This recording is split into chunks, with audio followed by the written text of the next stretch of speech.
Everyone, welcome to the channel. तो आज इस वीडियो में हम लोग डिस्कस करेंगे Hyderabad central university MSc entrance 2015 के क्वेश्चन पेपर को। ठीक है, लास्ट वीडियो में हमने 2016 को कंप्लीट कर लिया है।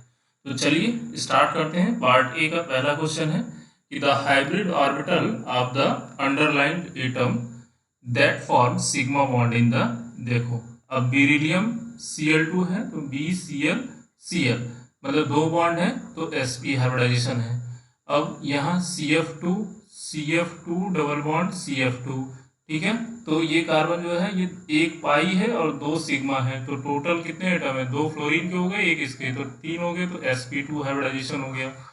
अब HCl है तो यहाँ C ट्रिपल बॉन्ड N होता है और एक सिंगल बॉन्ड होता है, तो एक सिग्मा बॉन्ड यहाँ, एक सिग्मा यहाँ, तो sp हो गया। तो हाइब्रिडाइजेशन आपका हो गया sp sp2 एंड sp, तो बी ऑप्शन इसका करेक्ट होगा। अगला क्वेश्चन देखो कि identify the species with the lowest bond order among the following. तो ये मैंने आपको बताया था कैसे ट्रिक है इसका करने का, कि सबसे पहले आपको देखो number of atoms electron count करने हैं, ठीक है। तो यहाँ 6 होता है कार्बन में, तो टोटल हो गया 12। यहाँ पे आप काउंट कर लो तो ये हो गया बैलेंस शेल इलेक्ट्रॉन को काउंट करना। तो यहाँ पर हो जाएगा आपका एक मिनट, हाँ अब देखिए यहाँ पर क्या है कि यहाँ 12 इलेक्ट्रॉन है, तो 12 का बॉन्ड ऑर्डर कितना होता है? 2 हो जाएगा, ठीक है। 14 का आपको पता है 3 होता है, ठीक है। और जैसे जैसे आप नीचे जाओगे 0.5 कम होता जाएगा, ऊपर जाओगे 0.5 कम होता जाएगा। तो NO में कितना हो गया? 8 + 7 टोटल 15, 15 का हो गया 2.5। और ऑक्सीजन 15 है तो इसका भी 2.5 हो जाएगा। और Cl2 की बात मैं कर रहा था, तो यहाँ पर देखो आप जानते हो कि Cl का कितना इलेक्ट्रॉन होता है? 17। तो 17 और +17 मतलब 34, और 34 में से 1 इलेक्ट्रॉन निकला 33। तो अब ये देखो कि ये जो Cl है, Cl ये इस टाइप की बॉन्डिंग है, तो ये मॉलिक्यूलर ऑर्बिटल से इसके देखो तो यहाँ बॉन्ड ऑर्डर 1 है, ठीक है। अब एक इलेक्ट्रॉन निकल गया तो बॉन्ड ऑर्डर कितना बचेगा? 0.5। तो सबसे लोवेस्ट बॉन्ड ऑर्डर इसी का होगा, सी ऑप्शन होगा।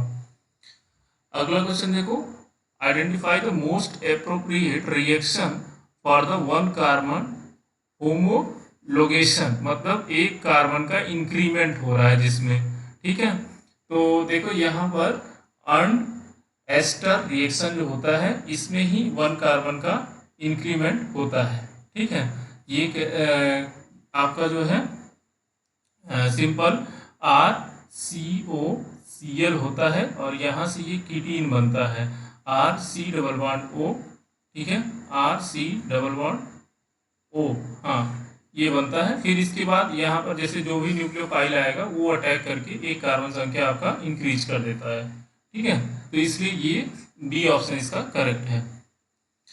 अगला क्वेश्चन देखो, identify the most appropriate reaction involving HN3 hydrogen azide. तो ये इन्वॉल्व होता है आपका स्मिट रिएक्शन में, ठीक है। एसिड से एमीन बनाते हैं, RCOH से आपका एमीन बनता है, ठीक है, RNH2। Identify the most appropriate reaction which employs formaldehyde as a key substrate. तो देखो ये होता है प्रिंस रिएक्शन। प्रिंस रिएक्शन में क्या होता है कि मेनली एल्डिहाइड या कीटोन होता है। तो सपोज यहाँ SC डबल बॉन्ड OH होता है, एल्डिहाइड या कीटोन है, प्लस यहाँ पर एल्कीन होता है कोई भी, उसके साथ इसका न्यूक्लियोफिलिक एडिशन होता है। तो जैसे एल्कीन न्यूक्लियोफाइल है तो ये आके यहाँ अटैक करके सिंपल जो है फॉर्मेशन करता है। तो ये आपका बी ऑप्शन इसका करेक्ट है। अब देखो ये जो क्वेश्चन है, ठीक है, ये मैथमेटिक्स है, सिंपल आपको डबल डिफरेंशिएशन करना है। e⁻⁻x² का डिफरेंशिएशन क्या हो जाएगा?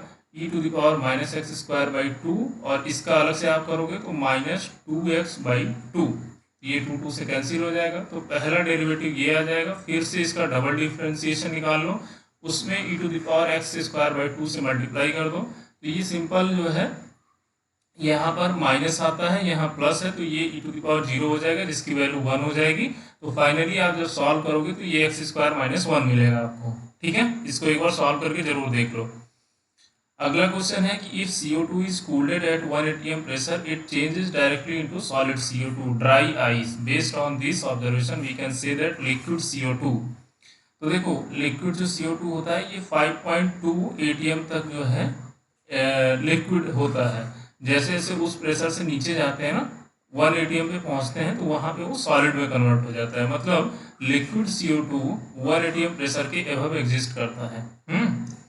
तो ये liquid CO2 can form only at high pressure. तो ये सी ऑप्शन इसका करेक्ट है।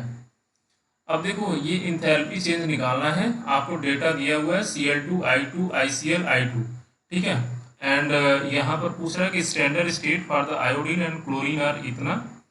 The standard heat of formation of ICl at 298 kelvin. तो देखिए यहाँ आपको दिया हुआ है कि स्टैंडर्ड स्टेट ऑफ आयोडीन और क्लोरीन का, तो ये सॉलिड स्टैंडर्ड स्टेट है, ये गैस का है, और आपको फॉर्मेशन निकालना है स्टैंडर्ड हीट ऑफ फॉर्मेशन। तो कैसे निकालोगे आप? सिंपल क्या करना है कि एक रिएक्शन आपको बनाना है solid plus Cl2 gas is equal to, अगर आप देखोगे तो 2ICl बनेगा। तो हमको सिर्फ ICl चाहिए गैस, ठीक है, स्टैंडर्ड स्टेट में। तो मैं यहाँ से हाफ मल्टीप्लाई कर दूंगा, हाफ कर दूंगा, ठीक है। तो ये रिएक्शन हमको मेनली चाहिए, इसका heat of formation, standard heat of formation, ठीक। तो अब देखो इस रिएक्शन जो आपको दिया हुआ है वैल्यू, इन सबको इस तरीके से आपको अरेंज करना है, ठीक है, कि आपको जो वैल्यू मिले वो इसके लिए मिलना चाहिए, मतलब ये रिएक्शन आपको मिलना चाहिए ओवरऑल। तो देखो यहाँ पे मैं क्या कर रहा हूँ, Cl2 को मैं पहले कन्वर्ट कर ले रहा हूँ हाफ Cl में, तो यहाँ मैं हाफ कर देता हूँ, ठीक है। उसके बाद I2 गैस जो है इसको भी मैं हाफ कर देता हूँ, हाँ। इसके बाद ICl है, तो ICl में अगर मैं -1 कर दूं, आपको सोचना पड़ेगा, ठीक है, -1 कर दूं इस पूरे रिएक्शन में, ठीक है। ये जो मैं हाफ कर रहा हूँ ना पूरे रिएक्शन का कर रहा हूँ, ये ध्यान रखना। उसके बाद जो I2 सॉलिड वाला है इसमें अगर मैं 1/2 कर दूं, ठीक। तो अब अगर आप इसको पूरे रिएक्शन को ऐड करोगे ना, ये 1 2 3 इन तीनों को ऐड करके इसमें से अगर माइनस करोगे तो ये आपको यही चीज़ मिलेगा, ठीक है। एक बार आप करके देखो। और फाइनली जो है जो चीज़, जैसे यहाँ हाफ किए तो इसकी एनर्जी का भी हाफ कर दो, यहाँ हाफ किए हो तो इसका भी हाफ कर दो, यहाँ माइनस किए तो ये माइनस कर दो, फाइनली सॉल्व कर लो तो ये आपको मिलेगा 4 किलो कैलोरी पर मोल के आसपास, ठीक है। इसको एक बार सॉल्व करके जरूर देख लेना। इसके बाद जो अगला क्वेश्चन है कि ये आपको number of sigma and pi bond present in the C3O2। तो C3O2 का जो स्ट्रक्चर है C double bond C double bond C, और ये देखो आप डबल बॉन्ड O होगा, ठीक है। तो एक सिग्मा एक सिग्मा एक सिग्मा, तो 4 सिग्मा है और 4 पाई बॉन्ड है, ठीक है। तो 4 सिग्मा एंड 4। उसके बाद identify the 1R and 2R 1,2 diphenyl, ये आपको इथेन 1,2 डाइऑल निकालना है। तो सिंपल आपको R देखना है, इसमें RR है, ठीक है। तो यहाँ पे आप देखो पहले वाले में 1 हो गया, इसकी प्रायोरिटी 2 हो गई, इसकी 3 हो गई। अगर आप जाओगे तो 1 2 3 S R मिल रहा है, ठीक है। तो नहीं, ये आपका इसका 2 होगा, ठीक है, इसका प्रायोरिटी 2 होगा, और यहाँ पर सेकंड होगा। तो यहाँ निकालेंगे तो S आएगा, ठीक है, इसको निकालेंगे तो S आएगा। तो यहाँ पर ये नहीं हो सकता है, तो आप डायरेक्टली थर्ड वाले को देखो, ठीक है। इसका प्रायोरिटी 1 हो गया, इसका आपका सेकंड हो गया, ठीक है, इसका इसके बाद इसका हो गया थर्ड। तो अब जाओगे आप 1 2 3, ठीक, S आ रहा है, तो ये वेज लाइन, सॉलिड लाइन नहीं है, वेज लाइन है, वेज लाइन पे 1 है, तो ये क्या हो जाएगा, R हो जाएगा। तो ऐसे इसका भी R हो जाएगा, तो चेक कर लो आप, ठीक है। C ऑप्शन इसका करेक्ट है। इसके बाद देखो ये मैथमेटिक्स का क्वेश्चन है कि इसको आपको इंटीग्रेशन निकालना है। तो सिंपल ये इंटीग्रेशन कैसे करोगे आप, x² - 1 को आप क्या करो, t मान लो, ठीक है। तो 2x dx और 1 का इंटीग्रेशन 0, डिफरेंशिएशन 0 हो जाएगा, dt होगा, ठीक है। तो x dx is equal to dt/2 होगा। तो अगर आप चाहो तो यहाँ जो है x की वैल्यू भी निकाल सकते हो, जैसे x² - 1 is equal to t है। तो अगर x² निकालोगे तो 1 + t होगा, x निकालोगे तो 1 + t का अंडर रूट हो जाएगा, ठीक है। तो ये वैल्यू आपको मिलेगी। तो यहाँ पर इसको t पुट करना है, dx की जगह dt/2 अपॉन में x आएगा वो रख दो और x स्क्वायर माइनस 1 की जगह t पुट कर दो, फिर उसको सॉल्व करो, ये आंसर निकालो और इसका बताओ आंसर आपका कितना आ रहा है। ठीक है, इस तरीके से आपको करना है ये। Identify the product in the following reaction sequence. तो यहाँ देखो ये क्या है, B2H6। ठीक है, तो हाइड्रोबोनेशन है, तो सिंपल BH2 यूनिट जुड़ता है, हाँ H और BH2 प्लस होता है, ये माइनस होता है। तो देखो यहाँ पर इलेक्ट्रॉन डेंसिटी यहाँ पे ज़्यादा है, तो यहाँ BH2 जुड़ेगा, यहाँ H जुड़ेगा। ठीक, और फिर उसके बाद H2O2 है, कल ही बताया था BH2 की जगह पे OH आ जाता है। ठीक, अगर H2O2 है तो अब देखो ये OH जो आएगा और ये जो H होगा, ये दोनों सेम साइड होंगे। तो यहाँ देख लो कहाँ पे सेम साइड है, यहाँ H और H है, नहीं होगा, यहीं पर है H और OH दोनों सेम साइड है, तो सी ऑप्शन इसका करेक्ट है। अगला क्वेश्चन देखो कि in the X ray diffraction pattern of an FCC crystal the peak due to 1 plane occurs at 2 theta बराबर 24। ये क्वेश्चन मैं इतनी बार बता चुका हूँ, ठीक है, 3-4 बार रिपीट हो गया, हर बार इससे क्वेश्चन आ रहा है। 2D sine theta is equal to n lambda, यही लगाना है आपको। ठीक है, 1 प्लेन दिया है, 2 प्लेन के लिए निकालना है। ठीक, और 2 थीटा दिया है तो इसको थीटा बना लो, आपको 12 डिग्री मिल जाएगा। यहाँ भी पहले थीटा आ जाएगा, फिर वहाँ से आप 2 थीटा निकाल लेना। तो ये भी आंसर निकाल करके आप मुझे बताओ कितना आएगा इसका वैल्यू। अगला question, value of determinant. Determinant निकालना है, कैसे निकालोगे, सिंपल है। डिटर्मिनेंट निकालने के लिए जैसे 1 ले लोगे तो 1 का यहाँ कैंसिल, यहाँ कैंसिल, अब जो बचेगा वो क्या होगा, 2 इंटू 3 6 माइनस 2 इंटू 2। ठीक है, फिर उसके बाद माइनस लोगे 1 आएगा, फिर ये कैंसिल, ये कैंसिल, इसके बाद क्या बचा 5 इंटू 3 15 माइनस 3 इंटू 1 3 आएगा, प्लस उसके बाद क्या आएगा 2। ठीक है, अब 5 इंटू 2 10 माइनस यहाँ 3 इंटू 2 6 आएगा। तो ये फाइनली सॉल्व कर लो, 6 माइनस 2 तो ये आएगा 4, माइनस 15 माइनस 3 निकालोगे तो 12 आएगा, 10 माइनस 6 माइनस 4 इंटू 2 माइनस 8 आएगा। तो ये आएगा 12 20 माइनस 20 में से 4 घटा दो आप। ठीक है, एक बार इसको चेक कर लो आप, यहाँ पे 10 माइनस 6 4 ये प्लस आएगा ना यार, तो ये 0 आ रहा है। ठीक है, 0 आ रहा है, इसका आंसर 0 होगा। अगला क्वेश्चन देखो, suppose the coldest reservoir we have at hand is at 10 degree centigrade. We want to heat engine that is 90% efficient. The minimum temperature required for the hot reservoir. तो efficiency eta is equal to क्या होता है 1 minus T1 by T2। ठीक है, efficiency कितना है 90% है, तो ये हो गया 0.9 और 1 माइनस, अब देखो यहाँ पे जो है ये T1 जो टेम्परेचर है आपका कोल्ड रिजर्वायर का नहीं है, ये हॉट का है। ठीक है, T1 नहीं, नीचे जो होता है ये हॉट होता है। ठीक है, नीचे हमेशा जो है ज़्यादा होता है, ऊपर जो है कोल्ड होता है, तो ऊपर आपका कोल्ड होगा, ठीक है, नीचे हॉट होगा। तो ये सिंपल आप रख दो, कोल्ड का 10 डिग्री सेंटीग्रेड, तो यहाँ पे आप एक तरीके से 273 प्लस 10 डिग्री सेंटीग्रेड, तो ये हो जाएगा 283। ठीक, तो यहाँ 283 डिवाइडेड बाई T2 कर दो और इसको सॉल्व कर लो आप। ठीक है, तो सॉल्व करेंगे तो ये 2830 केल्विन आएगा। ठीक, अगला क्वेश्चन देखो कि identify the diamagnetic complex among the following. तो डायमैग्नेटिक निकालना है, तो Cr यहाँ पे +3 है, मतलब ये D3 सिस्टम है, तो ये तो नहीं होगा, पैरामैग्नेटिक है। CO NH3 2+, यहाँ देखो +2 ऑक्सीडेशन स्टेट में है और ये लो स्पिन कॉम्प्लेक्स है, तो D7 होता है। ठीक है, D7 लो स्पिन पैरामैग्नेटिक होगा। निकिल D8 होता है और यहाँ पे लो स्पिन कॉम्प्लेक्स है, तो ये जो है आपका डायमैग्नेटिक हो जाएगा। ठीक, तो सी ऑप्शन इसका करेक्ट होगा।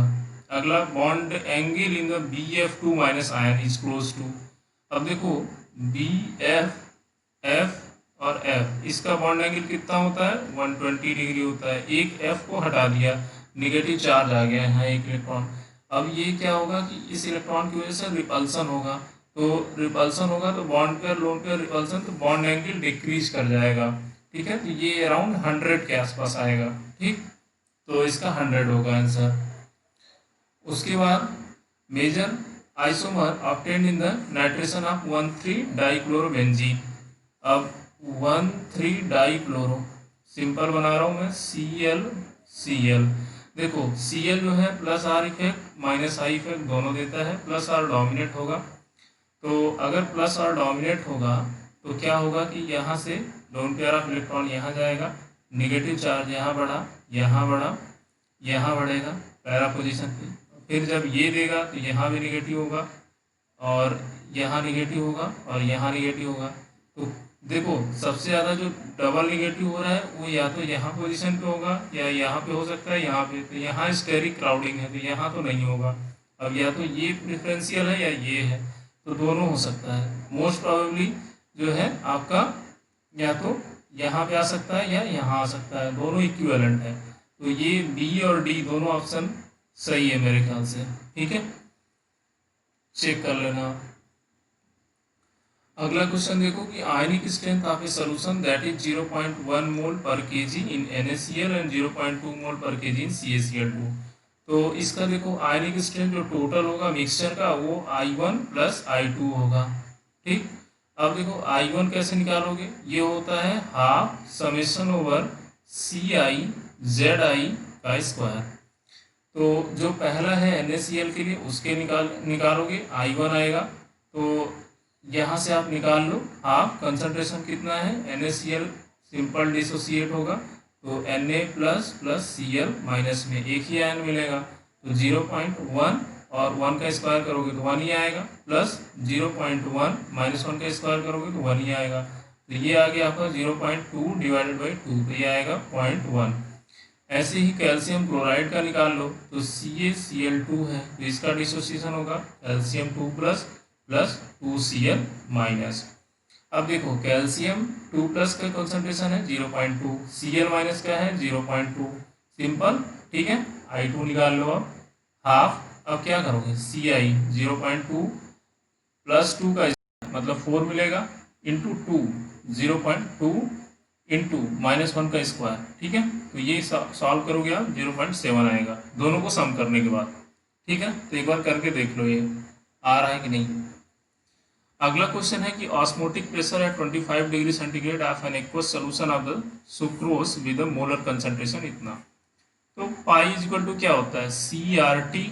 ठीक है, कंसंट्रेशन ऑलरेडी मोल पर लीटर में दिया है तो 0.2 मोल पर लीटर में दिया है और R की वैल्यू यहाँ लीटर ATM में रखते हैं क्योंकि ATM में आंसर दिया है तो 0.082। ठीक है, ये लीटर ATM में होता है, इनटू टेम्परेचर है 298 केल्विन। ठीक, तो ये आप रख के सॉल्व कर दो, ये अराउंड 4.8 ATM के आसपास आएगा आपका आंसर। ठीक है, सॉल्व करके एक बार देख लेना। अगला question, what is the concentration of H3O plus in the solution at 25 degree centigrade जब POH दिया है। तो POH जो दिया है इसको कर दो 14 minus PH, 14 minus sorry PH is equal to 14 minus POH। ठीक है, तो pH हमको कितना मिल जाएगा 14 माइनस 5.64, तो ये अराउंड आएगा आपका यहाँ 14.00 कर देता हूँ तो 10 में से 4 गया 6 और यहाँ 3 और यहाँ आया 13 में से 5 गया 8, तो 8.36। अब ये मिल गया हमको pH। अब pH इक्वल टू क्या होता है minus log of H plus. ठीक है, तो अगर log ऑफ H प्लस निकालूं तो इसको मैं लिख सकता हूँ माइनस PH, तो H प्लस निकालूंगा तो 10 to the power minus PH हो जाएगा। ठीक है, तो सिंपल 10 की पावर माइनस 8.36, तो ये इसकी वैल्यू आएगी 4.37 into 10 to the power minus 9। अगला question, which of the following is associated with the bacterial cell. तो ये भाई बायो वाले जो बच्चे हैं ये जरूर बताएं बैक्टीरियल सेल ग्रोथ किसकी वजह से होता है। तो मुझे जहाँ तक लगता है ये राइबोसोम हो सकता है।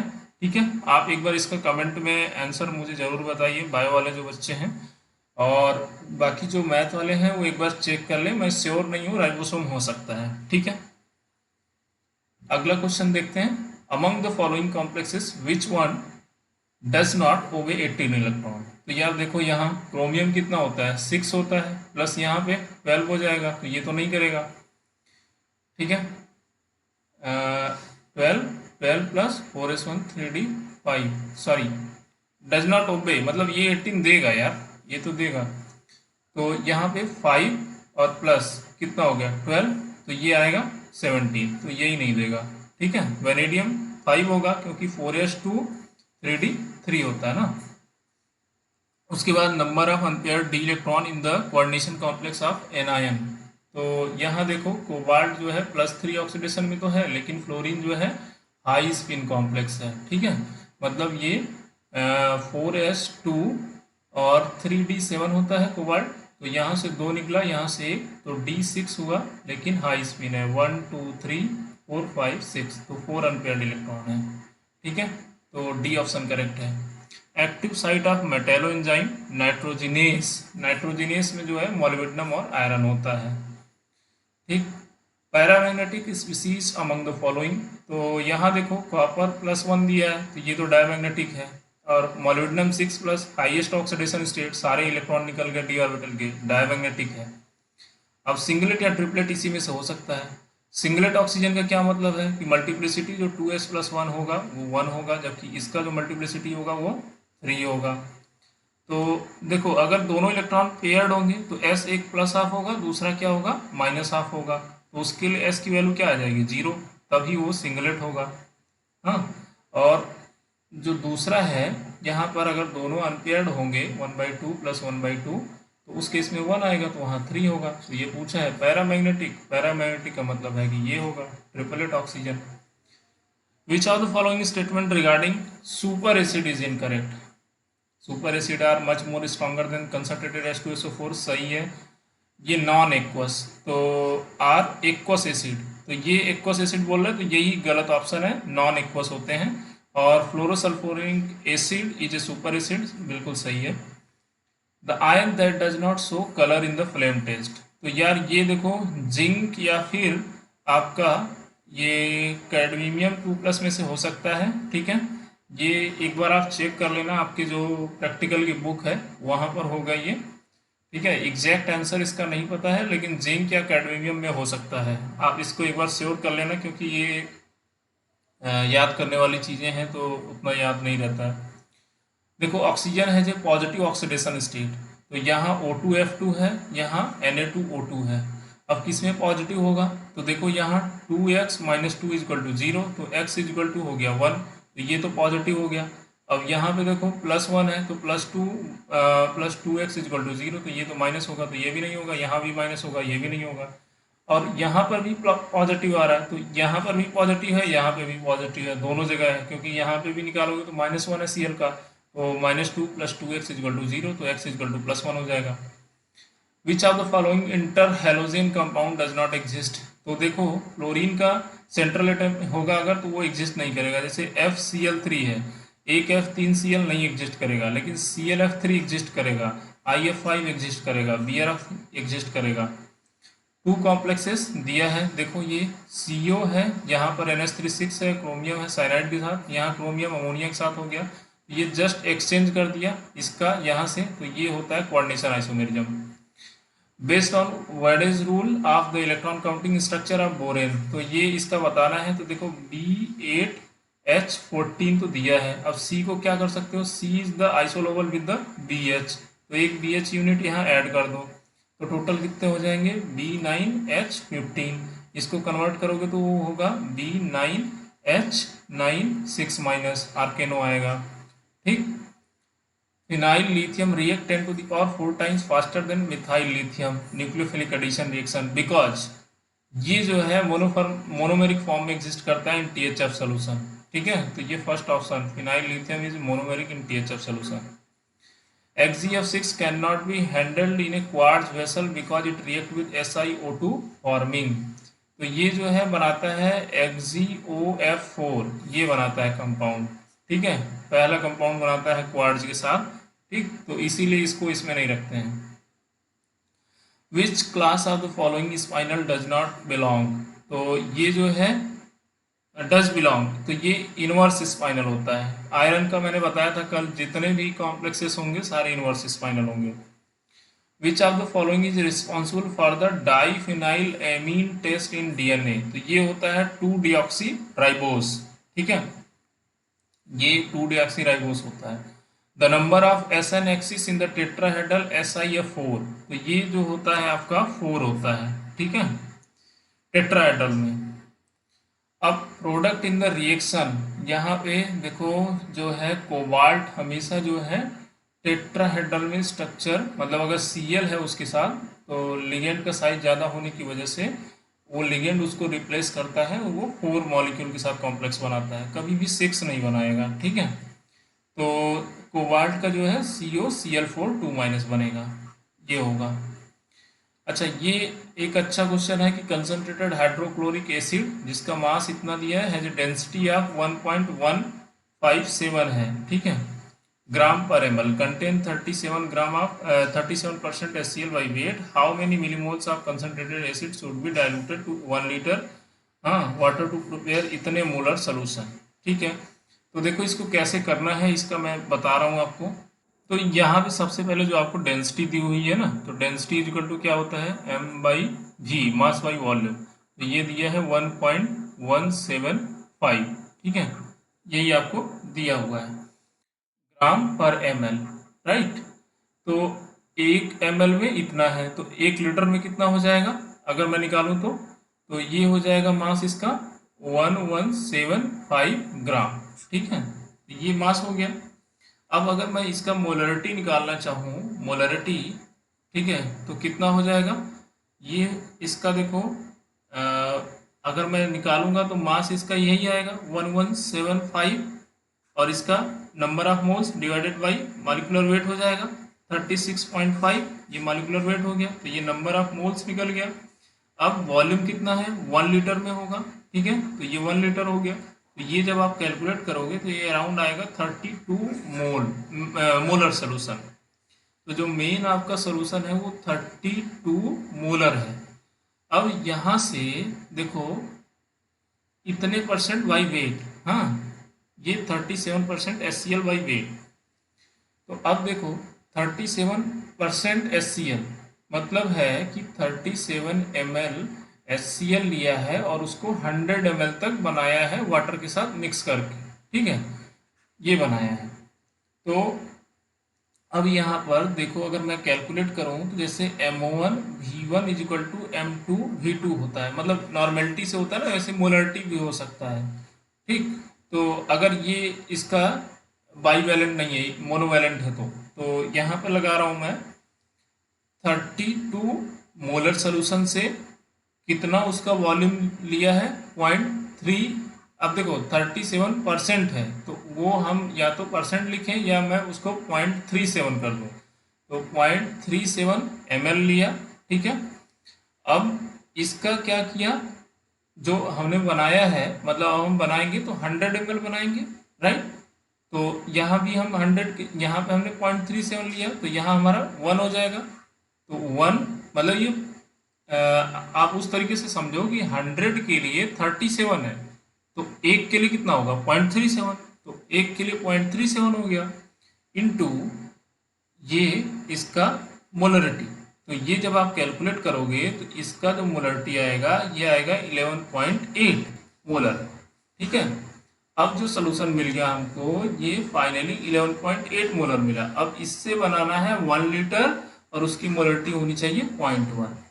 तो फिर से यहाँ लगाओ 0.1 मोलर का सोल्यूशन चाहिए और उसका वॉल्यूम होगा 1 लीटर, और यहाँ से 11.8 मोलर का सोल्यूशन है तो इसका कितना वॉल्यूम लगेगा। तो ये फाइनली आप जब कैलकुलेट करोगे तो ये 8.4 ml के आसपास आंसर आ रहा है, तो इसका पहला ऑप्शन करेक्ट होगा, ठीक है। तो कहीं डाउट हो तो इसको पूछ लेना। Metallic potassium on treatment with the liquid ammonia in the presence of catalytic amount of Fe2O3 provide. तो लिक्विड अमोनिया के साथ अगर सोडियम या पोटेशियम रिएक्ट करते हैं तो वो साल्ट बनाते हैं एमीन का, ठीक है, KNH2 एमाइड बनेगा, प्लस सॉल्वेटेड इलेक्ट्रॉन भी जनरेट होता है। लेकिन यहाँ पे देखो इसका कैटालिटिक अमाउंट यूज हो रहा है तो Fe3 प्लस 3 ऑक्सीडेशन स्टेट में है, तो ये इस इलेक्ट्रॉन को ले करके Fe2 में जाएगा, ठीक है। तो यहाँ पे करेक्ट आंसर ए होगा। Second, nuclide form in the following fusion reaction, दोनों साइड के रिएक्शन को बैलेंस कर दो, वही होगा। ठीक है, तो यहाँ देखो 236 है, यहाँ पे 92 है, तो 236 92 इसको बैलेंस कर दो इधर, तो ये जो है आपका लास्ट वाले से बैलेंस होगा। ठीक है, बस बैलेंस करना है और कुछ नहीं करना है इसमें।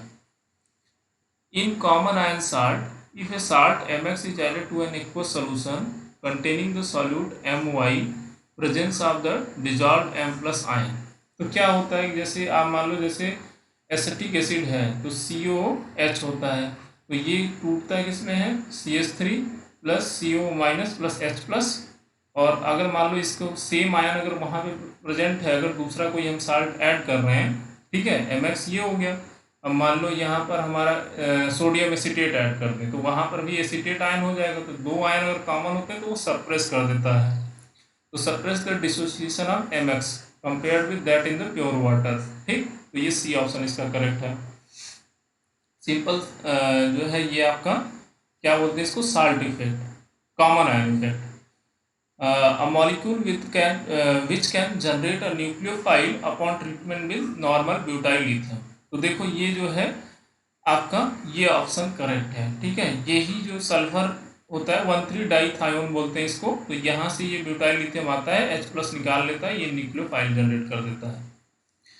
Among the following compound that undergo faster SN1, faster SN1 जो जाएगा जो सबसे ज़्यादा स्टेबल कार्बोकेटायन बनाएगा। ठीक है, तो देखो ये यहाँ पर बनाएगा तो ये बनेगा, यहाँ पर बनाएगा तो प्लस चार्ज यहाँ आएगा, यहाँ बनाएगा तो ये आएगा, और यहाँ बनेगा तो ये आएगा।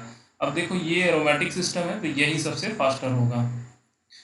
विच of the following compound having the most acidic proton, ठीक है, एसिडिक प्रोटॉन देखो किसमें सबसे ज़्यादा -I ग्रुप लगा हुआ है, तो यहाँ प्लस है तो यहाँ पे तो नहीं होगा, यहाँ भी नहीं होगा, यहाँ नहीं होगा, ये देखो CH3NO2 डायरेक्ट अटैच है तो यही होगा, सी ऑप्शन।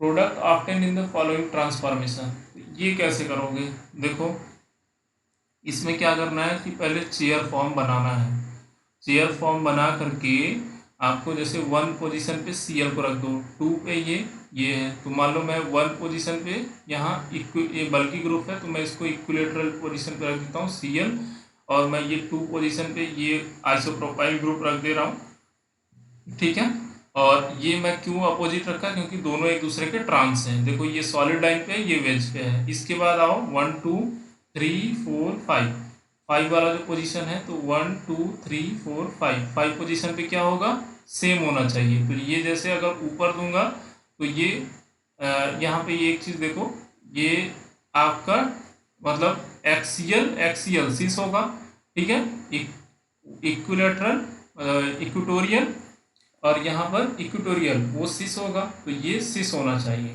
ठीक है, तो ये मैंने कर दिया। अब इसके बाद यहाँ पर देखो NaOET, मतलब ये प्रोटॉन लेगा, कहाँ से प्रोटॉन लेगा, जो एंटी पेरी प्लेनर होगा, तो ये जो प्रोटॉन है यही अब्स्ट्रैक्ट होगा।